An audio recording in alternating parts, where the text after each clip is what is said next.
Michael, right? Yeah. Mm-hmm. Michael, are you ready?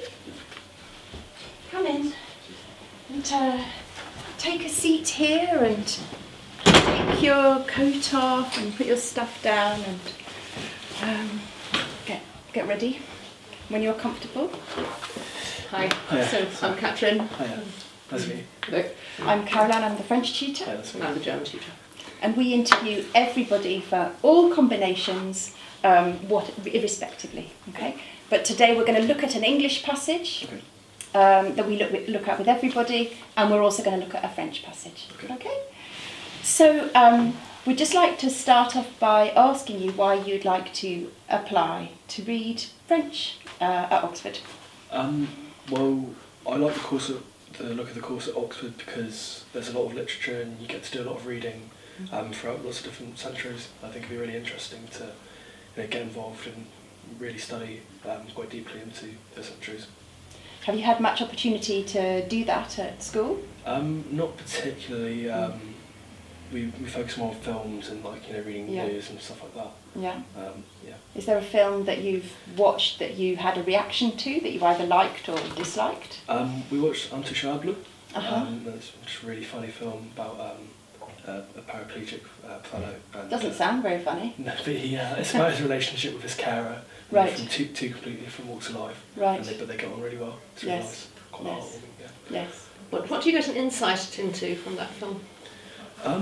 We kind of get to see that although these people are very different and come from completely different backgrounds, they they have common interests and they kind of get on and have a laugh and also one of his carer is black and he's white and there's quite a lot of focus on the racial differences between them and it's quite a nice story. Where is it set? In Paris, just in the suburbs, I think. So do you get any sense of cultural relations in France, or do you learn sort of get an impression of issues that might be relevant to the kind of cultural setting context? Yeah, so you see the carer is called Driss, and he comes from the banlieue in Paris, and it's quite rough. It shows his journey into work every day. He has to travel an hour and a half. It's really, it shows quite. He lives in quite a small apartment. It shows quite how, in comparison to the fellow that he's caring for, he's quite rich. It's quite contrasting and shows the differences in French society, I think.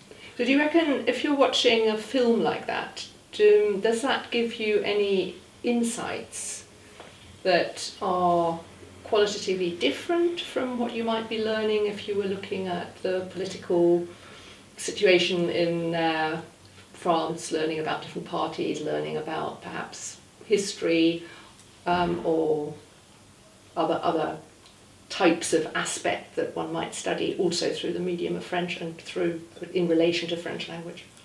So I didn't. So if you're looking at French and you're probably at school doing quite a lot of different kinds of issues, we can always obviously look at them in a variety of ways. We can study the history, we can study the politics, we can study the political system. Yeah. If you're watching a film, Yeah. is that different in some way? Do you get different types of insight? How do they work? How do they engage you? I think with films, especially this one, you really get an insight into like French culture and how how French people talk to each other and how actually more on a personal level rather than just the politics and political parties and those kind of systems. You get an idea of how people converse and talk to each other and the kind of sense of humour and stuff like that you wouldn't necessarily get if you were reading a textbook or looking into different news articles. Okay. Thank you. Should we look at the English passage? So you've been given an English passage. That's not because so it's a literary passage. It's not because we're wanting to test you on English literature or because we expect you to have done much English literature, but it's really because we want to get a sense of a kind of sort of how everybody operates with the same type of text, but also to see how attentively you read, how you interpret whatever text it might be. So just have a go, don't feel that we're testing you on anything specific, it's really much more to see how you respond to this text. Okay. So what is it about? What do you get from reading this text? So it's about a man who's going into prison and he's quite anxious about, say, being locked in prison for quite a long time. And there's a conversation between the turnkey and the gentleman, and you can see that there's they come from two different kind of backgrounds. One speaks quite well, and the other has like a clear dialect to the way he speaks. So how is that relevant to what we're responding to in reading that? And is it just in the direct speech that we're getting those differences? So you can see in the direct speech you see the dialectic differences, but also in the you get there's some differences in the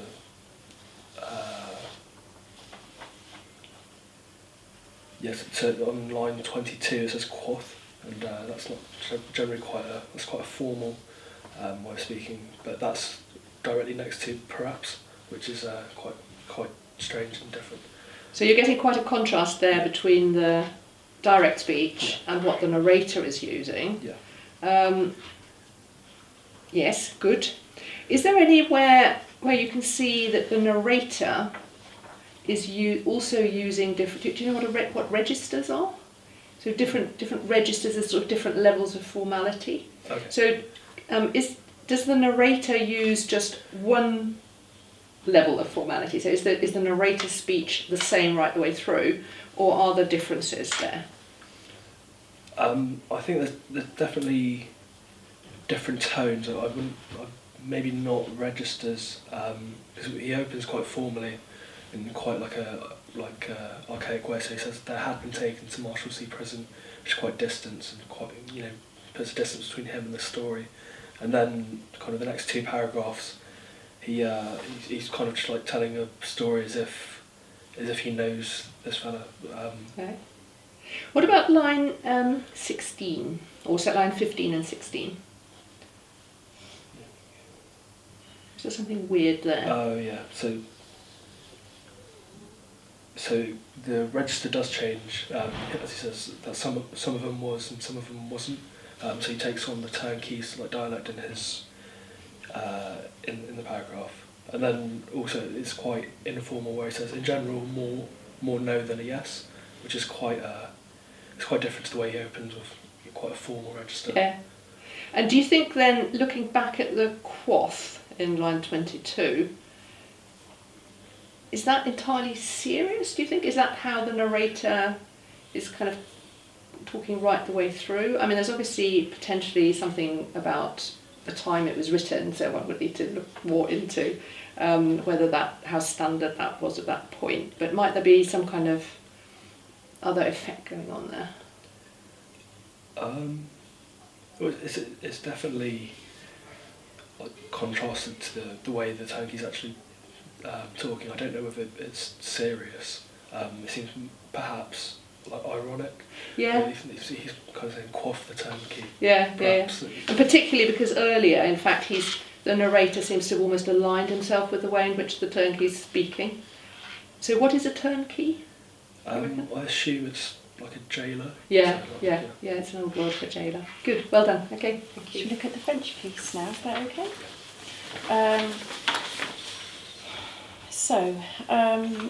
Yes.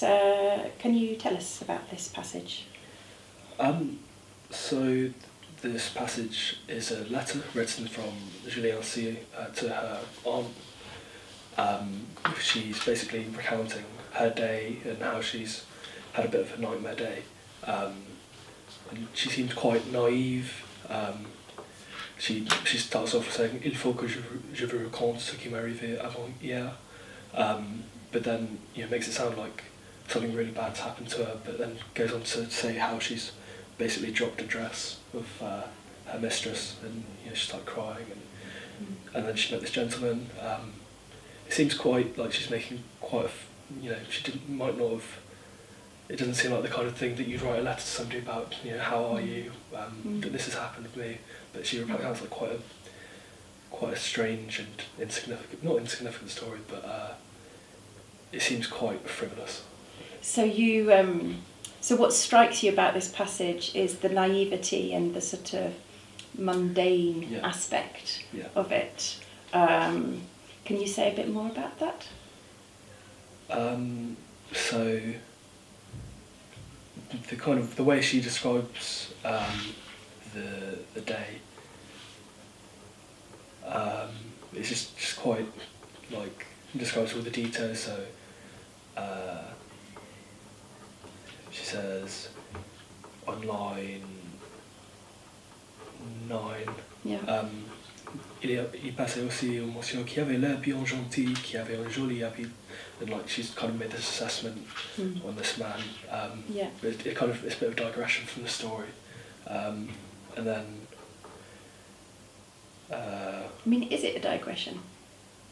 Not necessarily, because he does kind of go back with her to her mistresses and say, "Oh, it wasn't really her fault." So it adds to the story, but yeah. And when you said at the beginning, when you were explaining what was happening, you said she dropped her dress, which got dirty, and then she saw a man. Is that the order that it happens in? No, so she sees the man first, and then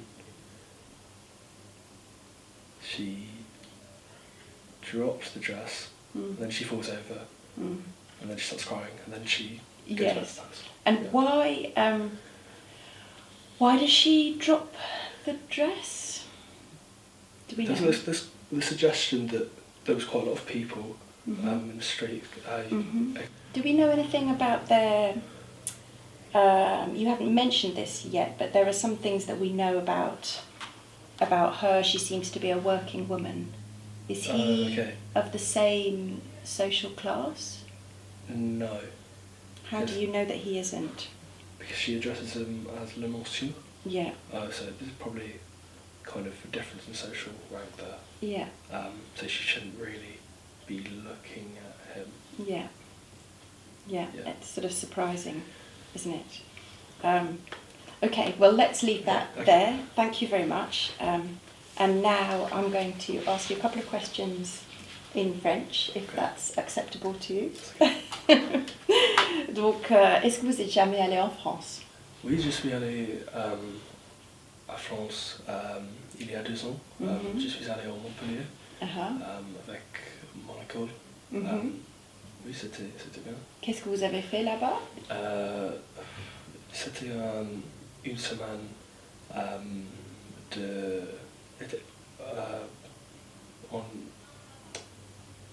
on étudiait le français et on est allé...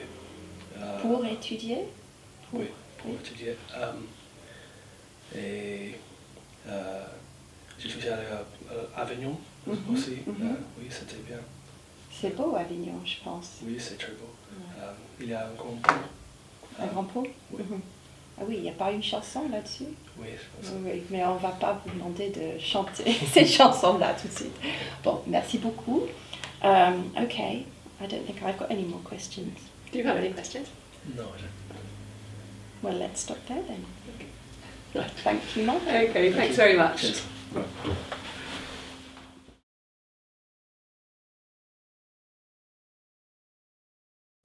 Yeah, so like the interview's quite stressful. You've got to read 2 passages, and a lot of people, like I've never really read a lot of French before. It's quite daunting because you're with like 2 professors who are very they've been studying French for so many years and know how to analyse literature and stuff, and you're just kind of looking at the paper and you're like, what's going on? Trying to find meaning out of real tiny details. But yeah, it's quite stressful.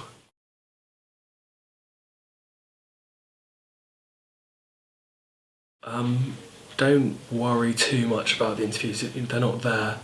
They are there to scare you a little bit, but it's more to get an idea of how you cope with, you know, reading text and how you get on with text in general. So just don't be worried. Definitely read some French before you come. Brush up on your speaking as well. But yeah, just don't worry too much.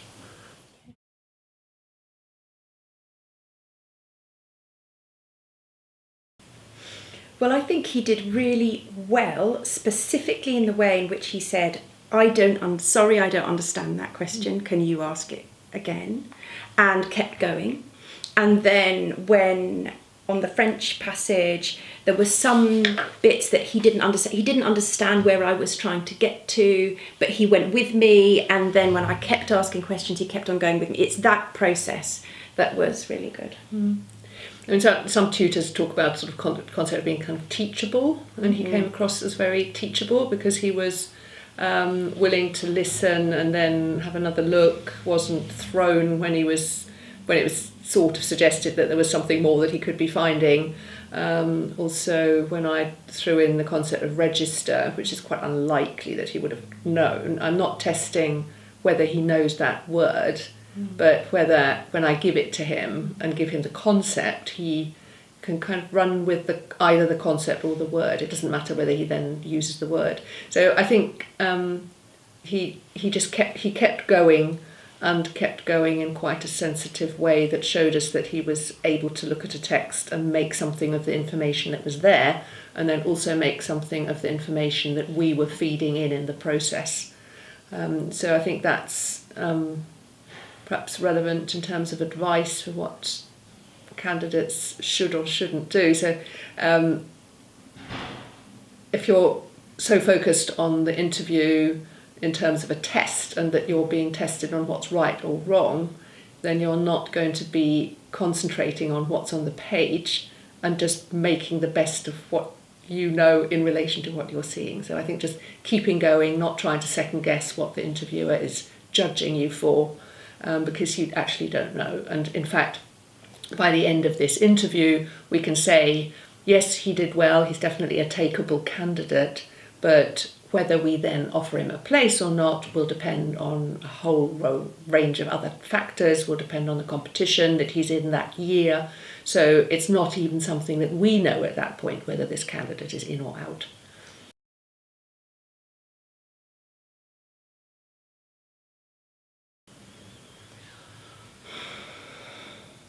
That's really difficult. People are so different in the way that they respond to interviews. You know, there's no one size fits all. And it's really interesting for us when we interview, 14 people in a day. Every single person will be different, and every single person will offer something really interesting. And hopefully nobody will have got upset. You know, we've never had people getting upset, have we? Which is good. It's sort of important.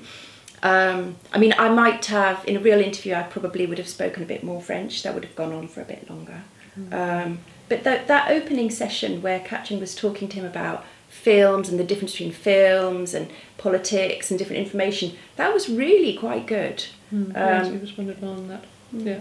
So I think trying to be open-minded, which he was. Yeah. So and I think if we look at all the candidates that we're interviewing in the course of one year's round of interviews, I think what Caroline says is right, that everyone will be offering something slightly different, and so we take notes, we give grades for different things, and then we put it all together.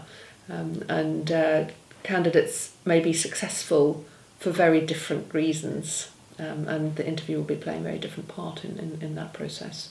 So I think, I think my advice would simply be don't assume that we're looking for one thing or that it's going to be the same thing, that everybody is being exactly tested on. I mean, even the oral, we're interviewing candidates from very different types of school, very different types of opportunities. Some have been to France, some haven't, some have been to no other country other than the UK. That's not in itself a problem, and we are aware of those kind of differences, and we do take those into account.